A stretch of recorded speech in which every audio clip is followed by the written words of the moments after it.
With the Mapme reporting feature, you can check how many times users accessed your map. Here's how to do it. Go to the Explore tab in Google Analytics. Click the plus sign at the top to create a blank report. Choose the date range you want to analyze.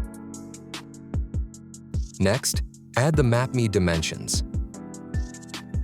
Go to the Custom tab and select all the Mapme dimensions. Then click Confirm. Now add the metrics. Open the Events section, select Event Count, and click Confirm. Add the Mapme Maps dimension to the Rows section.